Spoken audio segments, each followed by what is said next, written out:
एक गांव में दो गहरे दोस्त राम और श्याम रहते थे। राम अमीर परिवार से और श्याम गरीब परिवार से थे। इनकी मित्रता इतनी गहरी थी कि एक दूसरे के लिए यह लोग जान दे सकते थे, लेकिन उनकी दोस्ती उनके परिवार वालों को पसंद नहीं थी।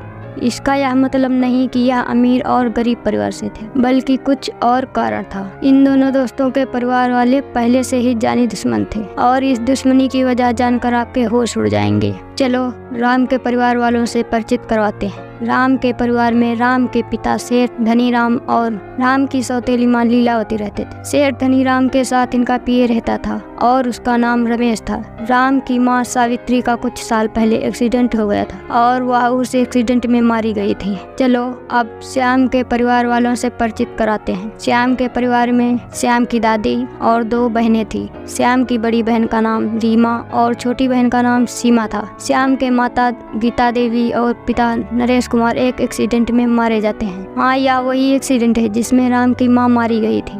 अब मेन कहानी की शुरुआत होती है। दरअसल राम और श्याम के पिता भी कभी गहरे दोस्त हुआ करते थे। एक दिन सेठ धनीराम के कंपनी में सेठ धनीराम का पीए रमेश ने कंपनी के सुपरवाइजर के साथ मिलकर करोड़ों रुपए का घपला करते हुए सेठ धनीराम के मित्र नरेश कुमार ने पकड़ लिया और उसे पुलिस के हवाले करने की धमकी दी।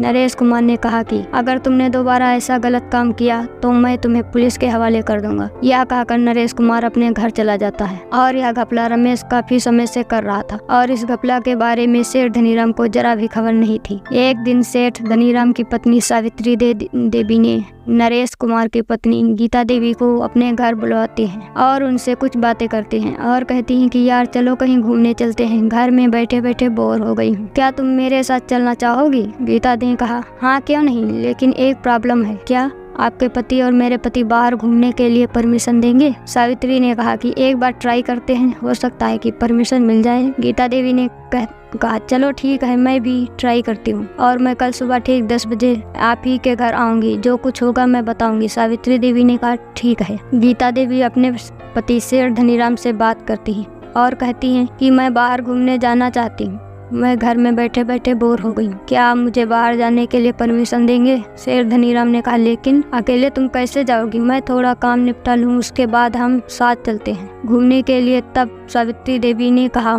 कि मैं अकेले नहीं जा रही, मेरे साथ मेरी सहेली गीता देवी भी जाना चाहती हैं और वह भी अपने पति से बात करने के लिए गई हैं। कल सुबह जो भी कुछ होगा वह मुझे सुबह 10 बजे बताएंगी। फिर तुरंत धनीराम ने परमिशन दे दी और कहा कि जाओ घूमने के लिए। गीता देवी अपने पति से बात करते हैं और कहती हैं मैं बाहर घूमने के लिए जाना चाहती हूँ, तो क्या आप मुझे परमिशन देंगे? बाहर घूमने जाने के लिए नरेश कुमार साफ इनकार कर देते हैं और कहते हैं नहीं, तुम अकेले बाहर नहीं जाने दूंगा, किसी दिन मैं तुम्हें बाहर घुमाने के लिए ले जाऊंगा। ऐसा कहकर नरेश कुमार सो जाते हैं और गीता देवी निराश हो जाती हैं। अगले दिन सुबह 10 बजे गीता देवी सावित्री देवी के घर जाती हैं और सावित्री देवी से पूछती हैं कि तुम्हें परमिशन मिल गई या नहीं।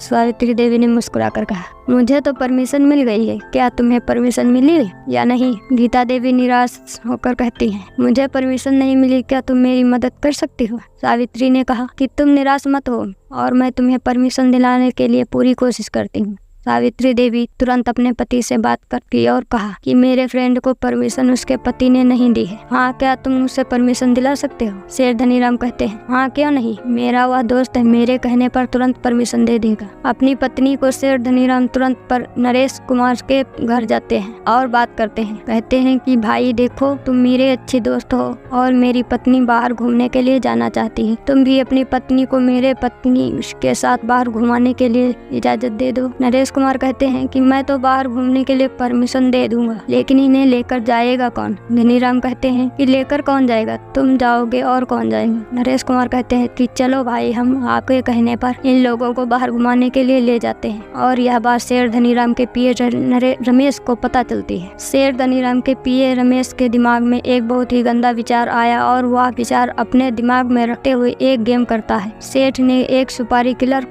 रमेश ने एक सुपारी किलर को वो सेठ धनीराम के कार को टक्कर मारने की सुपारी देता है और इसमें जो भी लोग हैं उसे जान से मार देने की मोटी रकम देता है और कहता है कि जब मैं आपको कॉल करूंगा तब आप अपने ट्रक से उस कार को उड़ा देना और मैं आपको कार का नंबर SMS कर देता हूँ। सुपारी किलर का नाम जग्गू था। सुपारी किलर ने 2 लाख लिए थे और यह काम करने के लिए उसने हाँ कर दी। उसने कहा कि ठीक है, नंबर सेंड करो। रमेश उसके मोबाइल पर तुरंत नंबर सेंड कर देता है और रास्ते में अपने ट्रक के से सुपारी किलर उस कार का इंतजार करने लगता है और जैसे ही कार घर से बाहर कार निकलती है, रमेश तुरंत सुपारी किलर को खबर कर देता है कि घर के बाहर कार निकल चुकी है, आप इंतजार करो। कुछ समय के बाद जिसमें श्याम की माँ और राम की माँ और श्याम के पिता जिस कार में एक साथ ट्रेवल कर रहे थे और उस कार को सुपारी किलर ने एक्सीडेंट कर दिया और कहा गुड बाय। रमेश ने अपने सेठ धनीराम को कहा कि आपकी पत्नी का चक्कर आपके दोस्त नरेश कुमार के साथ था। मैं ये बात पहले ही बता देना चाहता था लेकिन हिम्मत नहीं हुई। सेठ धनीराम ने जोरदार चांटा रमेश को मारा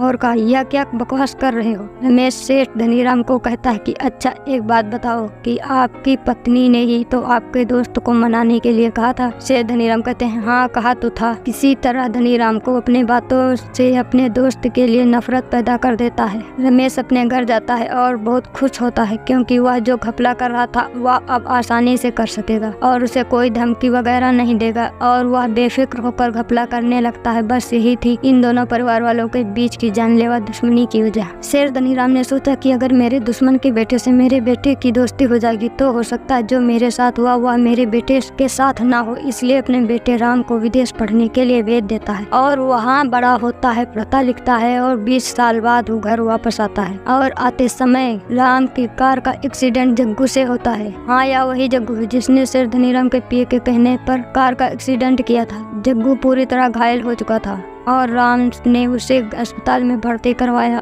और कहा कि चिंता करने की कोई बात नहीं, मैं पूरा पैसा लगा दूंगा, तुम बच जाओगे। जग्गू ने हंसते हुए कहा कि तुम कौन हो बेटा, तुम्हारा नाम क्या है, तुम किसके बेटे हो। राम ने कहा कि मैं शेर धनीराम का बेटा हूँ और मेरा नाम राम है। जग्गू ने असली सच्चाई राम को बताई कि तुम्हारे पिता और तुम्हारे पिता के दोस्त और उनकी पत्नी और तुम्हारी माँ का एक्सीडेंट शेर धनीराम के पिए रमेश ने ही करवाया था। रमेश ने पूछा आखिर क्यों करवाया था, तो उसने कहा कि तुम्हारे पिता की कंपनी में उसने करोड़ों रुपए का घपला करते हुए तुम्हारे पिता के दोस्त नरेश कुमार ने पकड़ लिया था और उसे पुलिस के हवाले करने की धमकी दी थी, इसलिए इस बात को राम ने अपने मोबाइल में रिकॉर्ड कर लिया। यही बात अपने पिता को बताया और कहा कि पिताजी तुम्हारे पिए ने जो काम किया है उसका कारनामा सुनो। धनीराम का कारनामा सुनते हैं और अपने आप पर बहुत गुस्सा होते हैं। गुस्सा इस बात का कि मैंने अपने पिए का यकीन किया और अपने दोस्त पर नहीं। फिर अपने पिए को अपने आदमियों से पकड़वा कर बांध कर जमकर पिटाई करवाई और फिर उसे पुलिस के हवाले कर दिया और पूरी हकीकत बताई। रमेश की सारी कमाई को श्याम को देने का फैसला करते हैं और कहते हैं कि मैं अपने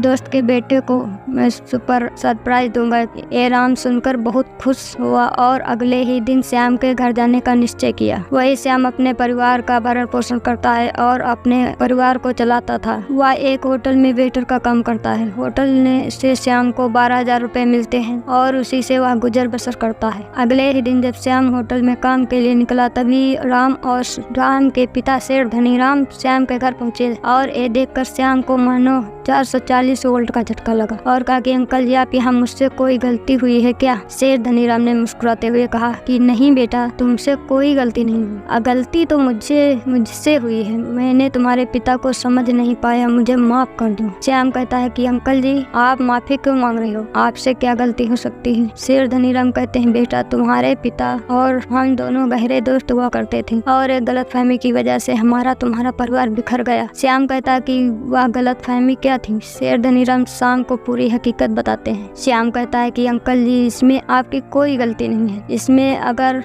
मैं होता तो शायद मैं भी यही करता। और यह कहकर श्याम अपने दोस्त राम को गले लगाता है और अंदर आने के लिए कहता है। श्याम अभी सरप्राइज से अनजान है। श्याम अपने दोस्त और शेर धनीराम के लिए चाय और नाश्ता बनवाता है और अपने परिवार से परिचित करवाता है। शेर धनीराम ने श्याम को सरप्राइज गिफ्ट के रूप में अपने पिए की सारी संपत्ति को सौंप देता है। इसी दौरान सीमा को देखते ही राम को आंखों से प्यार हो जाता है और वह बात अपने पिता शेर धनीराम को राम बताता है। कहता कि मुझे सीमा से प्यार हो गया है। शेर धनीराम इस बात को तुरंत श्याम से बताता है और कहता है कि मुझे अपने दादी के पास ले चलो।